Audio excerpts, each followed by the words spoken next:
Evening by my colleague from Florida, Congressman Ron DeSantis, himself a veteran of the Navy JAG Corps, and he has been outspoken on these issues, and I'm pleased to yield him as much time as he may consume.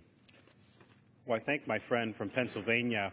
I was listening intently to our colleague from New York talk about the president needing to get up on the top of the mound and throw a perfect strike here with this deal. And I've seen the president throw a baseball, and I'm like, Lord, help us if that's what we need to stop this, because I think we're in a major, major pickle here, and it's been the result of bad policies from the beginning. This House, it's almost 2 years ago where this House voted in the summer of 2013 to increase sanctions on Iran, and we did that with over 400 votes on a bipartisan basis. And that was really the obvious thing to do at the time, because Iran, the leadership of Iran, the mullahs, were chafing under the sanctions regime that was in place. And the way to deal with a country like Iran, with a leadership that are dedicated to militant Islam, is when they're starting to chafe, you turn the screws harder. And we did that here, and we did the right thing. Harry Reid in the Senate would not bring that up for a vote. The president decided, rather than do that route, he would simply provide unilateral sanctions relief to Iran, say this is a gesture of good faith. Now we want you to reciprocate with your nuclear program. And basically Iran from that time forward has said, go fly a kite. We're not giving up anything. And so the agreement that we seem to be on the verge of submitting to the Congress allows Iran to keep their entire nuclear infrastructure. The underground bunker at Fordo, it's fortified against a missile attack. Why do you need to fortify a nuclear facility against a missile attack if it's for peaceful purposes? So they get to keep that. They have a heavy water reactor in Iraq that they get to keep. That's used to produce plutonium. They don't need it for peaceful purposes. They have advanced centrifuges that they're allowed to keep. Again, no use of those for peaceful purposes. And so Iran is basically in a situation where, if you turn back the clock almost 2 years, when this House voted those sanctions with over 400 votes, if you asked Iran and the Iranian leadership what they most wanted, they probably just said, well, look, we want to keep our nuclear infrastructure, but we want these sanctions. And guess what? That looks to be what's going to happen, and that is going to be a very, very dangerous and bad deal.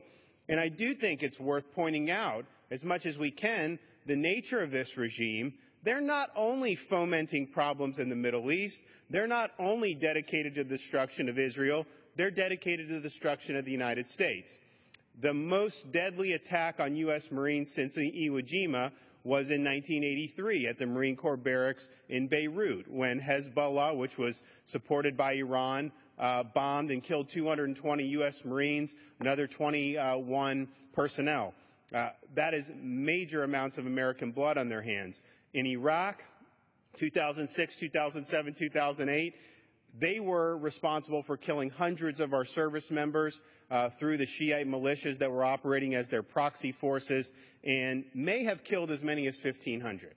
So again, that's major, major American blood on their hands. This is a regime that has never, since 1979, showed any evidence of changing or deviating from their ideology rooted in militant Islam.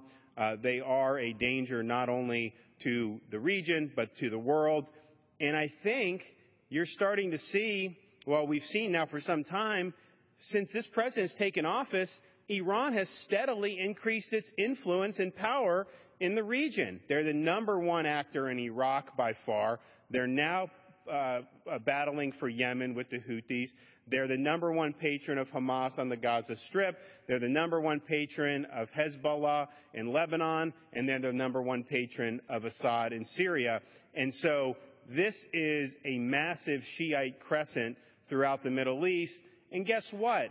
When Sunni Arabs see our administration bending over backwards to cut deals with Iran, the Shiite-backed militias that are backed by Iran in Iraq, they're the ones fighting ISIS. That makes the average Sunni Arab say, you know what, I'm much more likely to want to join ISIS than have to live under Shiite oppression. And so the president's policy I think, has been bad for expanding Iran's influence, but I think it also has the effect of driving more Sunni Arabs into the hand of ISIS. And so it's a lose-lose policy. And so I thank my friend from Pennsylvania for having this discussion.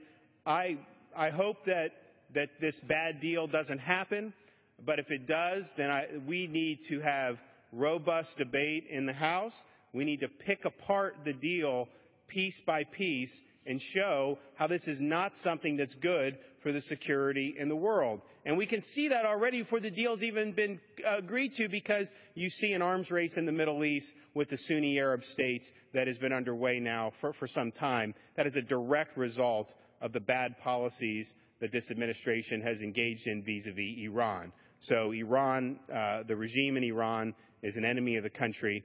We need to recognize that, and we need to make sure that any deal that comes to this Congress, that we scrutinize, and any deal that allows Iran to maintain a nuclear capacity is voted down resoundingly. And I yield back.